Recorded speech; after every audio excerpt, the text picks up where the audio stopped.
Bonjour, aujourd'hui dans cette vidéo je vais vous parler de 5 objets utiles pour les enfants. Ce sont des objets en fait que j'ai pu découvrir ou bien que je teste au quotidien auprès des enfants parce que pour ceux qui ne me connaissent pas, je suis auxiliaire petits enfants, je travaille en micro crèche.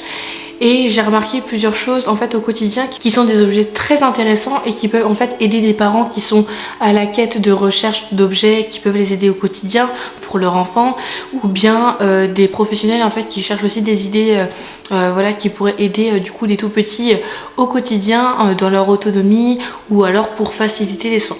Donc c'est parti, je vais vous les présenter. Du coup le premier objet que je vais vous présenter c'est la seringue pour le nez. Je suis désolée, il fait un temps pourri, donc si vous entendez la pluie, je suis sincèrement navrée. Donc en fait la seringue est très pratique pour réaliser les soins de nez avec douceur, avec facilité et surtout sans crise de larmes avec les enfants. Donc en fait vous enlevez cette partie là, vous mettez en fait du sérum physiologique dedans, ou alors tout simplement j'ai une astuce à vous donner, c'est qu'en fait la pipette de sérum physiologique vous la mettez en fait à l'emboula, ou alors soit l'emboula vous l'enlevez et vous le mettez ici. Une fois que vous avez mis le sérum physiologique, vous tirez en fait comme ça et en gros le produit est à l'intérieur. Et ensuite j'aimerais beaucoup vous faire la démonstration sur un enfant mais c'est pas possible pour moi. Mettez en fait dans la narine, hop, et c'est censé ressortir du sens de l'autre côté en fait, voilà. Et pareil ici, en fait ça doit sortir de cette narine là. Alors pourquoi j'aime cette seringue? Tout simplement parce que comme je vous dis, la facilité ça fait moins mal qu'une pipette de sérum physiologique. Franchement je trouve que c'est vraiment l'idéal. Pour ma part je teste au quotidien avec les enfants de la crèche où je travaille. Je trouve qu'ils réagissent tous super bien, même les tout petits, donc je suis vraiment super contente. Par contre, il y a bien un dosage à respecter. Je crois qu'on peut commencer à partir de l'âge de 4 mois pour les tout petits. Et je vous mettrai le dosage juste ici en fait en fonction de l'âge de votre enfant qui est important à respecter. Parce qu'il faut savoir qu'ils ont un tout petit nez par rapport au nôtre. Donc un conduit beaucoup plus petit et c'est important de respecter cela. Moi en tant qu'adulte je mets 10 ml et du coup hop hop. Mais j'avoue que je l'ai testé de mon côté parce que je voulais savoir un petit peu quelles sensations ils pouvaient avoir les enfants. Et j'aime bien parfois quand c'est possible de me mettre à la place des enfants pour en fait être la plus paisible possible pour en fait faire les soins auprès des enfants. Donc du coup j'ai testé et j'avoue que moi ça m'a un peu choqué au départ et au final c'est une habitude à prendre et c'est idéal pour les nez qui sont vraiment bien pris ou qu'il y a vraiment de la matière à l'intérieur. Donc franchement ça c'est un objet à avoir chez soi avec ses enfants ou alors en crèche parce que c'est vraiment trop bien, je le recommande vivement. Ensuite pour le nettoyage, eh bien c'est tout simple, moi des fois je rince à l'eau ou avec du savon et je laisse sécher soit sur une serviette ou soit je sèche directement en fait en essuyant vraiment l'entièreté en fait de la seringue. Et je trouve que en fait ces seringues sont vraiment moins abrasives et moins en fait intrusives aussi que les pipettes de sérum physiologique. Si ça vous intéresse, il existe des gros bidons en fait de sérum physiologique qu'en fait vous mettez à l'intérieur du bidon et hop vous tirez et vous avez en fait le liquide à l'intérieur. Le deuxième objet que je vais vous parler aujourd'hui, eh bien on l'a pas à la crèche mais j'aimerais beaucoup l'avoir, où je me dis qu'en tant que parent aussi ça peut aider du coup les enfants à aller vers la propreté. Donc en fait pour les enfants qui ont envie de se lancer sur la propreté et de se dire bah voilà j'ai trop envie de faire mes besoins du coup sur le pot ou sur les toilettes, et bien franchement je vous recommande le pot classique. Vous avez les WC et en fait dans les WC c'est vraiment un vrai WC avec la chasse d'eau qui émet un son. En fait vous avez toutes sortes de WC et je trouve que c'est hyper intéressant d'être en fait dans l'imitation parce que généralement la propreté peut venir en fonction du besoin de l'enfant. En fait généralement c'est lui qui va vous dire le pot, j'ai besoin d'aller sur le pot.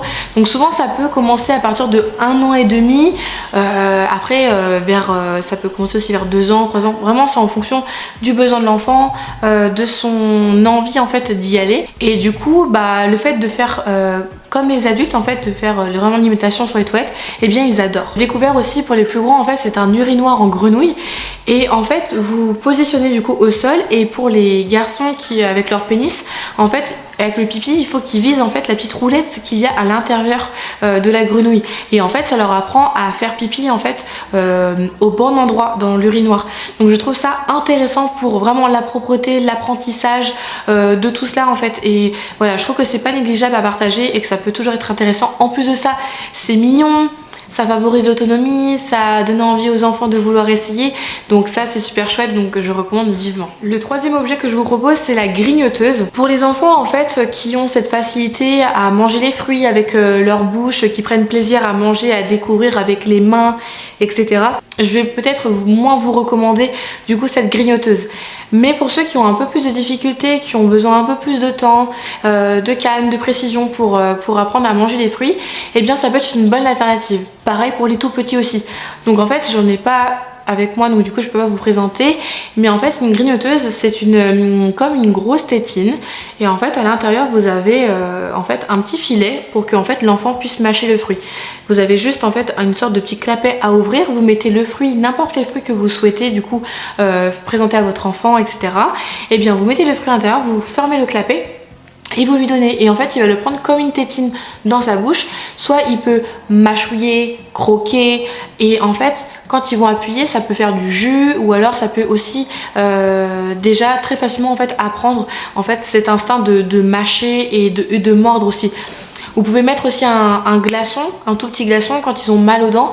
Comme ça peut aussi être une alternative pour soulager un petit peu les maux de dents, tout ça. Moi, je l'ai beaucoup recommandé en fait à des familles qui me disaient bah voilà, mon enfant, il a des difficultés à manger les fruits, je trouve que c'est compliqué. Quand on lui propose, il se fait souvent peur parce que quand il mange le fruit, en fait, il a toujours l'instinct de vomir en fait, parce qu'il se fait peur. Et je trouve que ça peut être une alternative qui peut permettre d'y aller en douceur et progressivement vers l'apprentissage en fait des morceaux. Après, ce qu'il faut savoir, c'est que c'est important de respecter aussi le besoin. Faut pas aller trop vite. Si votre enfant vous lui proposez en fait des morceaux et qu'en ce moment bah, il est bien dans le moulinet et qu'il a pas envie de passer tout de suite aux morceaux, faut vraiment respecter son besoin. Je trouve que c'est important d'écouter son enfant et de respecter cela. Si à un moment donné il a envie de manger dans votre assiette et qu'il est à l'aise à manger des morceaux, eh bien allez-y. Et du coup si vous le sentez pas, ne forcez pas. Vraiment lâchez prise sur ça. En fait il faut pas du tout forcer un enfant parce que sinon ça risque de créer un blocage, et ça me semblait important du coup de le préciser. Toujours en référence avec l'alimentation, j'aimerais vous parler du 4e objet qui est l'assiette compartimentée.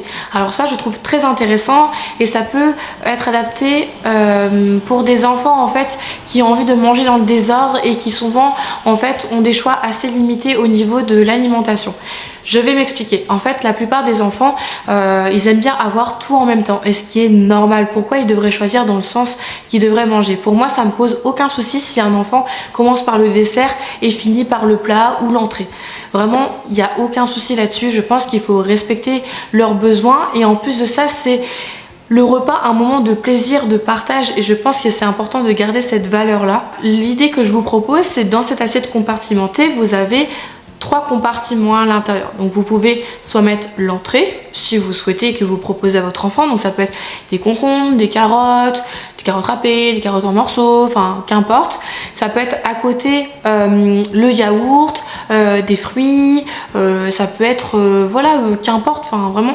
Et à l'intérieur, la grosse partie, eh bien vous pouvez mettre la part de protéines, la part de légumes et la part de féculents.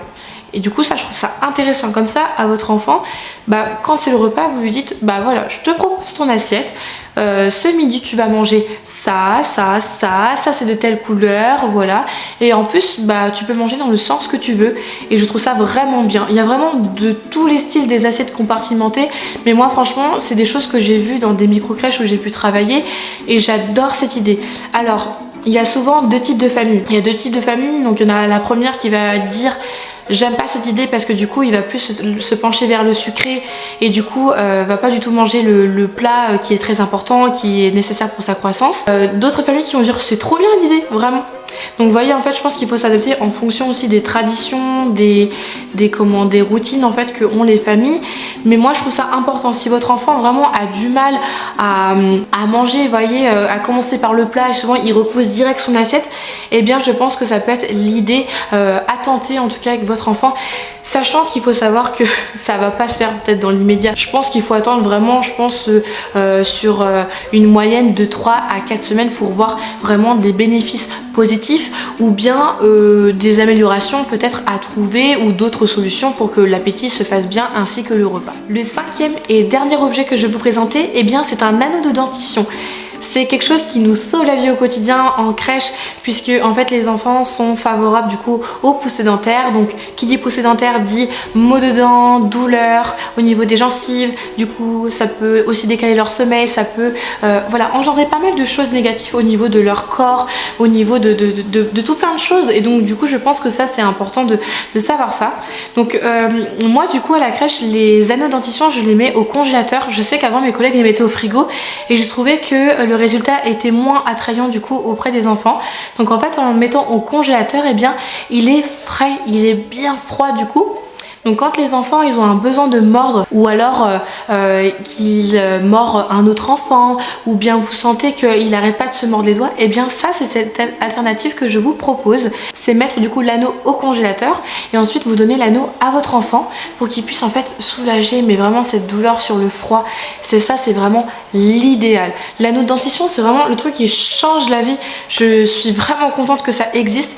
Vous pouvez en trouver de différentes manières, en silicone, de différentes formes, de différentes couleurs. Donc laissez-vous aller par les plaisirs ou alors laissez votre enfant aussi choisir ce dont il a envie pour soulager ses maux de dents. Et en tout cas il prendra plaisir du coup à faire ses petites quenottes dessus. Sachant que vous pouvez aussi vous tourner vers autre chose, c'est-à-dire il y a les concombres aussi en été que vous pouvez donner pour soulager les poussées dentaires. Voilà, ça peut être aussi comme je vous disais la grignoteuse avec le glaçon. Voilà, ça peut être plein de choses. N'hésitez pas à aller votre imagination pour soulager bébé avec ses petites dents. Et bien merci d'avoir regardé ma vidéo. J'espère que ces 5 objets vous auront permis de les découvrir et de trouver en fait d'autres astuces pour pouvoir aider votre enfant ou votre bébé. Et puis si vous avez d'autres objets à proposer du coup dans les commentaires, n'hésitez vraiment pas parce que ça peut aider des professionnels de la petite enfance ou bien des parents qui sont en quête de savoir de nouveaux objets pour aider leur enfant. Et puis si vous voulez une deuxième édition de cette vidéo, n'hésitez pas non plus à partager votre envie du coup dans les commentaires.